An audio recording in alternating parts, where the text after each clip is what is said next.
നമസ്കാരം. Jayan's health and life സ്റ്റൈലിൻ്റെ പുതിയ വീഡിയോയിലേക്ക് സ്വാഗതം. I am doctor Junaid.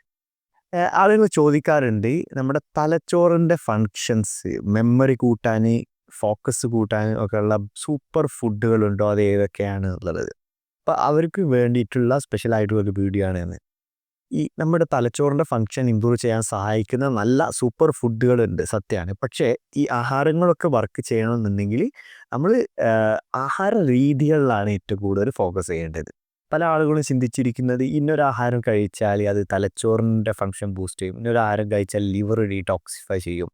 പക്ഷേ നമ്മൾ മനസ്സിലാക്കേണ്ടത്, നമ്മൾ ഒരു ഭാഗത്ത് നിന്ന് ചീത്ത ഭക്ഷണങ്ങളൊക്കെ കഴിച്ച് അല്ലെങ്കിൽ ചില ആഹാരം കൂടുതലായി കഴിച്ചെടുത്ത് കഴിഞ്ഞാൽ അത് ശരീരത്തിന് ഒരു ഓവർ ബേർഡൻ ആവും. അപ്പോൾ അത് ബാലൻസ് ചെയ്യാൻ വേണ്ടി ശരീരം ശ്രമിക്കുന്ന സമയത്ത് നമ്മൾ കഴിച്ച നല്ല ആഹാരത്തിൻ്റെ ഗുണം പോലും നശിച്ചു പോകും. അപ്പം ആഹാര രീതികളിലാണ് ഫോക്കസ് ചെയ്യേണ്ടത്.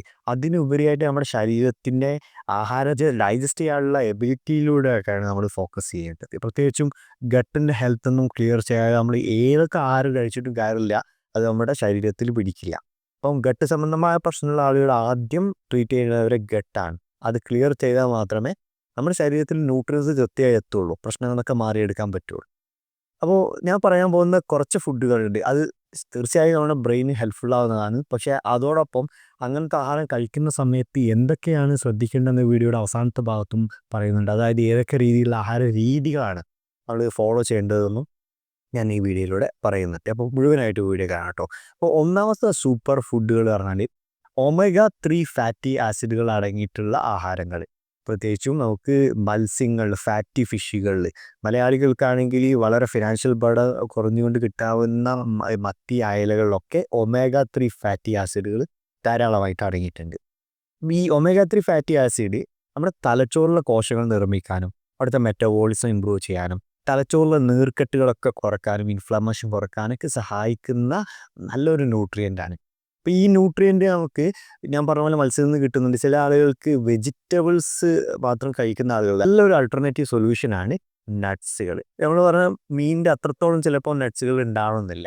എന്നാലും നല്ലൊരളവിൽ നട്ട്സിലൂടെ നമുക്ക് ഒമേഗ 3 ഫാറ്റി ആസിഡ് കിട്ടും. പ്രത്യേകിച്ച് വാൾനട്ട് കണ്ടാൽ നമ്മൾ ബ്രെയിനിൻ്റെ ഷേപ്പ് നമ്മൾ തോന്നാറില്ലേ? അത്ഭുതം പറയട്ടെ, ഈ വാൾനട്ട് നമ്മുടെ ബ്രെയിനിന് ഹെൽപ്ഫുൾ ആവുന്ന ഒരു കാര്യം കൂടെയാണ് കേട്ടോ. അപ്പോൾ ഇനി രണ്ടാമത്തെ ടൈപ്പ് ഫുഡാണ് മുട്ട. മുട്ട ബ്രെയിനിന് ഹെൽപ്ഫുൾ ആവുന്ന നല്ല സൂപ്പർ ഫുഡാണ്. ബ്രെയിനിന് മാത്രമല്ല ലിവറിനും അത് ഹെൽപ്ഫുൾ ആക്കും. അപ്പം ഈ മുട്ട നമ്മൾ പൊതുവെ കഴിക്കുന്ന സമയത്ത് അതിനുള്ള മഞ്ഞക്കുരു ഒഴിവാക്കി കഴിക്കുന്ന ശീലം പണ്ടുണ്ടായിരുന്നു. പക്ഷേ ഈ അടുത്ത കാലത്തായിട്ട് നമ്മളെല്ലാവരും ആ ശീലം മാറ്റി വരുന്നുണ്ട്. കാരണം നമുക്ക് ഇപ്പോൾ ആളുകൾ മനസ്സിലാക്കി തുടങ്ങിയിട്ടുണ്ട്, നമ്മൾ ആഹാരത്തിലൂടെയല്ല കൊളസ്ട്രോൾ മെയിനായിട്ട് പ്രശ്നം ഉണ്ടാക്കുന്നത് എന്നുള്ളത്. പ്രത്യേകിച്ച് നമ്മൾ കൊളസ്ട്രോൾ ആഹാരത്തിലൂടെ കൂടുതലായി എടുത്തു കഴിഞ്ഞ് കഴിഞ്ഞാൽ അവിടെ ശരീരത്തിലുള്ള കൊഴുപ്പിൻ്റെ ഉൽപ്പാദനം കുറയുകയാണ് ചെയ്യുന്നത്. അപ്പോൾ അവിടെ ബാലൻസ് ആവും. ഇൻ കേസ് നമ്മൾ കൊഴുപ്പ് തീരെ എടുത്തിട്ടില്ലെന്ന് സംഭവിക്കും, നമ്മുടെ ലിവറിൽ ഈ കൊഴുപ്പിനെ കൂടുതലായി ഉൽപ്പാദിപ്പിക്കുകയും ചെയ്യും. അപ്പോൾ ആ ഒരു ബാലൻസിങ് പ്രവർത്തനം അവിടെ നടക്കുന്നുണ്ട്. അപ്പം ഇപ്പോഴത്തെ ആളുകൾക്ക് ബോധവാന്മാരാണ്. എന്നാലും ചില ചുരുക്കം ആളുകൾ മുട്ടയുടെ മഞ്ഞക്കുരു ഒഴിവാക്കി കഴിക്കുന്ന ആളുകളുണ്ട്. അവർ മനസ്സിലാക്കാൻ വേണ്ടിയിട്ട് പറയുകയാണ്, നമ്മുടെ മഞ്ഞക്കുരുവിൽ നല്ല ന്യൂട്രിയൻസ് ഉണ്ട്. പ്രത്യേകിച്ചും ബി വൈറ്റമിൻസുകൾ അടങ്ങിയിട്ടുള്ള ബി ഗ്രൂപ്പുകളായിട്ടുള്ള വൈറ്റമിൻസുകൾ ധാരാളം ഉള്ളത് മുട്ടയുടെ മഞ്ഞയിലാണ്. പിന്നെ കോളിൻ എന്ന് പറയുന്നിട്ടുള്ള ന്യൂട്രിയൻ നമ്മുടെ തലച്ചോറിൽ ഉൽപ്പാദിപ്പിക്കുന്ന ഒരു അസറ്റൈൽ കോളിൻ എന്ന് പറയുന്ന ഒരു ന്യൂറോ ട്രാൻസ്മിറ്ററാണ്. ഈ ന്യൂറോ ട്രാൻസ്മിറ്റർ നമ്മുടെ തലച്ചോറിൻ്റെ പ്രവർത്തനത്തിനൊക്കെ ഹെൽപ്ഫുൾ ആക്കുന്നതാണ്. ഈ ഒരു ന്യൂറോ ട്രാൻസ്മിറ്ററെ ഉൽപ്പാദിപ്പിക്കാൻ സഹായിക്കുന്ന ഒരു വസ്തുവാണ് ഈ കോളിൻ എന്ന് പറയുന്നത്. അത് മുട്ടയുടെ മഞ്ഞയിലാണ് ഉള്ളത്. പിന്നെ അതിൽ ധാരാളമായിട്ട് നല്ല കൊളസ്ട്രോളുകളും ഉണ്ട്. അപ്പോൾ ശരീരത്തിൽ ചീത്ത കൊളസ്ട്രോളിനെ ബാലൻസ് ചെയ്യാൻ നല്ല കൊളസ്ട്രോളും നമുക്ക് ആവശ്യമാണ്. അതിനും മുട്ട ഹെൽപ്ഫുള്ളാണ്. ചില ചുരുക്കം ആളുകൾക്ക്, ഭൂരിപക്ഷം ആളുകൾക്ക് ഒന്നോ രണ്ടോ മുട്ട ഒരു ദിവസം കഴിച്ചുകൊണ്ട് യാതൊരു പ്രശ്നമില്ല. പക്ഷേ ചുരുക്കം ആളുകൾക്ക് മാത്രം മുട്ട പ്രശ്നമാവാറുണ്ട്. പ്രത്യേകിച്ച് ഹൃദ്രോഗമുള്ള ആളുകളാണെങ്കിൽ ഒരു ഡോക്ടറെ കൺസൾട്ട് ചെയ്തിട്ട് തന്നെ മുട്ട എടുക്കാൻ പറ്റും നോക്കുക. ചില ആളുകൾക്ക് ഫാമിലിപരമായിട്ട് കൊളസ്ട്രോൾ കൂടുന്ന അവസ്ഥ ഉണ്ടാകാറുണ്ട്. അതായത് അച്ഛനും അമ്മക്കോ അല്ലെ അവരുടെ മുത്തച്ഛനോ ഒക്കെ കൊളസ്ട്രോളിൻ്റെ പ്രശ്നമുള്ള ആളുകൾ ഉണ്ടാവാറുണ്ട്. അത്തരം ആളുകൾക്ക് പ്രത്യേകിച്ച് ഈ ലിപ്പിഡ് മെറ്റബോളിസം അല്ലെങ്കിൽ ഈ കൊളസ്ട്രോളിൻ്റെ മെറ്റബോളിസം ചെയ്യുന്ന കാര്യത്തിലുള്ള തകരാറ് കൊണ്ടാണ് വരാറുള്ളത്. അതും അത്തരക്കാരും ഡോക്ടറുടെ അഡ്വൈസ് തേടിയതിനു ശേഷം മാത്രം ഇങ്ങനെ മുട്ട ശീലമാക്കുന്നത് ആയിരിക്കും നല്ലത്. ഈ ചില ആളുകളുടെ ശരീരത്തിലൊക്കെ നോട്ടീസ് ചെയ്താൽ നമുക്ക് പറയാൻ പറ്റും, നമ്മുടെ കൈയുടെ ജോയിൻറ്റുകളിലും ഒക്കെ ആയിട്ട് കൊഴുപ്പ് അടിഞ്ഞു കൂടി തട വീർത്ത് വരുന്ന അവസ്ഥ. കണ്ണിൻ്റെ തടങ്ങളിലൊക്കെ ആയിട്ട് കൊഴുപ്പ് തൂങ്ങി നിൽക്കുന്ന അവസ്ഥ. അങ്ങനെയുള്ള ആളുകളൊക്കെ പൊതുവേ കൊളസ്ട്രോൾ കഴിക്കുന്ന സമയത്ത്, പ്രത്യേകിച്ച് മുട്ടയൊക്കെ കഴിക്കുന്ന സമയത്ത് അവർക്ക് ചില സമയത്ത് ബുദ്ധിമുട്ടുണ്ടാവാറുണ്ട്. പ്രത്യേകിച്ച് ഡോക്ടറെ നേരിട്ട് പോയി കണ്ടിട്ട് അവരുടെ അഡ്വൈസ് എടുത്തതിന് ശേഷം മാത്രം ഫോളോ ചെയ്യുന്നതായിരിക്കും നല്ലത് കേട്ടോ. അപ്പോൾ മുട്ടയാണ് പറഞ്ഞത്. ഇനി അടുത്തതാണ് മഗ്നീഷ്യം റിച്ച് ആയിട്ടുള്ള ആഹാരങ്ങൾ. മഗ്നീഷ്യം നമുക്ക് നല്ല രീതിയിൽ കിട്ടാൻ വേണ്ടിയിട്ട് ഗ്രീൻ ലീഫി വെജിറ്റബിൾസ് നല്ല രീതിയിൽ ഹെൽപ്ഫുൾ ആയിരിക്കും. പക്ഷേ ഒരു അഡീഷണൽ സോഴ്സ് എന്നുള്ള രീതിയിൽ ഒരു ഈസി സൊല്യൂഷൻ എന്നുള്ള രീതിക്ക് പംകിൻ സീഡുകൾ നല്ല രീതിയിൽ ഈ മഗ്നീഷ്യം ധാരാളമായി അടങ്ങുന്നുണ്ട്. അപ്പോൾ മഗ്നീഷ്യം നമ്മുടെ സ്ട്രെസ് ലെവൽ കുറയ്ക്കാൻ വേണ്ടിയിട്ട് ഹെൽപ്ഫുൾ ആക്കുന്ന നല്ലൊരു മിനറലാണ്. അപ്പോൾ ഈ സ്ട്രെസ് ലെവൽ കുറയുന്ന സമയത്ത് നമ്മുടെ ബ്രെയിനിന് നല്ല രീതിയിൽ ഫോക്കസ് ചെയ്യാൻ പറ്റും, നല്ല രീതിയിൽ ഫങ്ഷൻ ചെയ്യാൻ പറ്റും. ആ രീതിയിലും ഇത് ഹെൽപ്ഫുൾ ആവും. ചില ആഹാരങ്ങൾ നമ്മൾ നേരത്തെ പറഞ്ഞ ഈ ആഹാരങ്ങളുടെ ഗുണങ്ങളൊക്കെ ഇല്ലാണ്ടാക്കാൻ കാരണമാകും. അതാണ് ഈ റിഫൈൻഡ് അല്ലെങ്കിൽ ഫ്രീ ഷുഗറുകൾ എന്ന് പറയുന്നത്.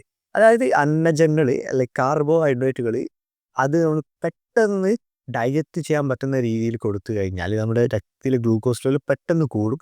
അത് നമ്മുടെ തലച്ചോറിൽ നീർക്കെട്ടുണ്ടാക്കാൻ കാരണമാവും, ഇൻഫ്ലമേഷൻ ഉണ്ടാക്കാൻ കാരണമാവും. അപ്പോൾ നമ്മൾ നേരത്തെ കഴിച്ച ന്യൂട്രിയൻസിൻ്റെ ഒക്കെ ഗുണം അവിടെ ബാലൻസ് ആയി പോകും. നമ്മുടെ ബ്രെയിൻ ഒരു ഹെൽപ്ഫുള്ളായ രീതിയിലൊന്നും അതവിടെ ആക്ട് ചെയ്യാൻ പറ്റില്ല. അപ്പം നമ്മൾ ഇപ്പോൾ കഴിക്കുന്ന മധുരപാനീയങ്ങൾ, മധുര പലഹാരങ്ങൾ ഇതൊക്കെ ഈ ഫ്രീ ഷുഗർ അല്ലെങ്കിൽ റിഫൈൻഡ് ഷുഗറുകളാണ്, ബേക്കറി ഐറ്റംസുകളൊക്കെ. ഇത്തരം കാര്യങ്ങളൊന്നും അവിടെ മാറ്റി വെക്കാതെ അവിടെ ഇന്ന ആഹാരങ്ങൾ കഴിച്ചുകൊണ്ട് കാര്യമില്ല. പിന്നെ ആളുകൾ തെറ്റിദ്ധരിക്കുന്ന ഒരു കാര്യമുണ്ട്, ഈ ഇതൊക്കെ ഒഴിവാക്കി കഴിഞ്ഞിട്ട് നല്ല ചോറും ഇതൊക്കെ കഴിച്ചാൽ മാത്രം മതി എന്നുള്ളത്. എന്നിട്ട് ചോറ് നല്ല രീതിയിൽ കഴിച്ചുകൊണ്ടിരിക്കും. അപ്പോൾ മനസ്സിലാക്കേണ്ടത് നമുക്കിപ്പോൾ കിട്ടുന്ന ഈ വൈറ്റ് റൈസ് എന്ന് പറയുന്നത് വളരെയധികം പോളിഷ്ഡാണ്. ഇനി പോളിഷ്ഡ് അല്ല എന്ന് കരുതുക, നമ്മൾ കഴിക്കുന്ന ആഹാരങ്ങൾ നമ്മൾ ചവച്ചരച്ച് കഴിക്കുന്ന സമയത്ത് അത് ബ്രേക്ക് ഡൗൺ ആയിട്ട് ഒരുപാട് ഗ്ലൂക്കോസ് ആയിട്ടാണ് നമ്മുടെ ഈ വയറിലേക്ക് പോകുന്നത്. മധുരം ഇല്ല എന്ന് മാത്രമേ ഉള്ളൂ. പക്ഷേ വയറിലേക്ക് എത്തിക്കഴിഞ്ഞാൽ രണ്ടിൻ്റെയും ഇഫക്റ്റ് പിന്നീട് എന്താവും, ഒരേപോലെ ആവും. അപ്പോൾ നമ്മൾ ഒരുപാട് ഈ റൈസ് കഴിക്കുന്ന ശീലം ഒഴിവാക്കണം. അത് ലിമിറ്റ് ചെയ്യണം. അത് എന്താണ്, ഒരു പാത്രത്തിൻ്റെ നമ്മുടെ പ്ലേറ്റിൻ്റെ ഒരു 1/4 എന്നുള്ള ലെവലിലേക്ക് എത്തിക്കുക എന്നുള്ളതാണ്. ഇനി നമ്മൾ ഓയിലുകൾ ഉപയോഗിക്കുന്ന കാര്യത്തിലും ഇമ്പോർട്ടൻ്റായി ശ്രദ്ധിക്കേണ്ട കാര്യമുണ്ട്. കാരണം ചീത്ത ഓയിലുകൾ, അതായത് ഈ എന്താ പറയുക, റിഫൈൻഡ് ഓയിലുകൾ നമ്മൾ ഓൾറെഡി ഹീറ്റഡ് ആയിട്ടാണ് വരുന്നത്. അപ്പോൾ അത് ഓൾറെഡി ചീത്ത ലിപ്പിഡായിട്ടാണ് വരുന്നത്. ഈ ഒരു ചീത്ത സാധനത്തിനെ വീണ്ടും നമ്മൾ ചൂടാക്കിയിട്ടാണ് കഴിക്കുന്നത്. ചൂടാക്കും തോറും ഇതിൻ്റെ ഗുണം കുറഞ്ഞുകൊണ്ടാണ് വരിക. നമ്മുടെ രക്തത്തിലെ ചീത്ത കൊളസ്ട്രോൾ കൂട്ടാൻ അതൊരു കാരണമാവുകയാണ് ചെയ്യുക. അപ്പോൾ ഇങ്ങനെയുള്ള ഓയിലുകൾ ഉപയോഗിക്കുന്നത് നമ്മുടെ നാളികളൊക്കെ പ്രശ്നം ഉണ്ടാക്കും. നമ്മുടെ തലച്ചോറിൻ്റെ ഫങ്ഷനൊക്കെ അത് മോശമായ രീതിയിൽ ബാധിക്കാൻ തുടങ്ങും. അപ്പോൾ ഈ 2 കാര്യങ്ങൾ പ്രധാനമായിട്ടും നമ്മൾ അവോയ്ഡ് ചെയ്യണം. റിഫൈൻഡ് ആൻഡ് എന്താ പറയുക, ഫ്രീ ഷുഗറുകൾ നമ്മൾ കുറക്കണം. അതുപോലെ ഈ ചീത്ത ഓയിലുകൾ, റിഫൈൻഡ് ആയിട്ട് കിട്ടുന്ന വെജിറ്റബിൾ ഓയിൽസുകളൊക്കെ നമ്മൾ കുറക്കണം. നമുക്ക് ഡിപ്പെൻഡ് ചെയ്യാൻ പറ്റുമെങ്കിൽ അധികം റീഹീറ്റ് ചെയ്യാത്ത ഈ എന്താ പറയുക, ഈ വിർജിൻ കോക്കനട്ട് ഓയിലുകൾ, കോൾഡ് പ്രസ് ഓയിലുകൾ ഒക്കെ ആയിരിക്കാം നമുക്ക് ഏറ്റവും കൂടുതൽ ഡിപ്പെൻഡ് ചെയ്യാൻ സഹായിക്കുന്ന കാര്യങ്ങൾ. അല്ലെങ്കിൽ ഗീ ഒക്കെ ആയിരിക്കും കൂടുതലും ഹെൽപ്ഫുൾ ആവുന്ന കാര്യങ്ങളൊക്കെ. അപ്പം ഈ കാര്യങ്ങളൊക്കെ ഒന്ന് ഫോക്കസ് ചെയ്താൽ മാത്രമേ നമുക്ക് ബ്രെയിനിന് അത് ഹെൽപ്ഫുള്ളായ രീതിയിൽ മാറ്റിയെടുക്കാൻ പറ്റുള്ളൂ. അപ്പോൾ ഈ വീഡിയോ യൂസ്ഫുൾ ആണെന്ന് ഞാൻ കരുതുന്നത്. അപ്പോൾ വീഡിയോ യൂസ്ഫുൾ ആണെന്ന് വിചാരിക്കുകയാണ്. ഈ വീഡിയോ ഇഷ്ടപ്പെട്ടെങ്കിൽ ലൈക്ക് ചെയ്യുക. അതുപോലെ നിങ്ങളുടെ അഭിപ്രായം കമൻറ്റിലൂടെ രേഖപ്പെടുത്തുകയും ചെയ്യുക. അടുത്ത നല്ല കണ്ടന്റായിട്ട് വരാൻ. അതുവരേക്കും ഗുഡ് ബൈ.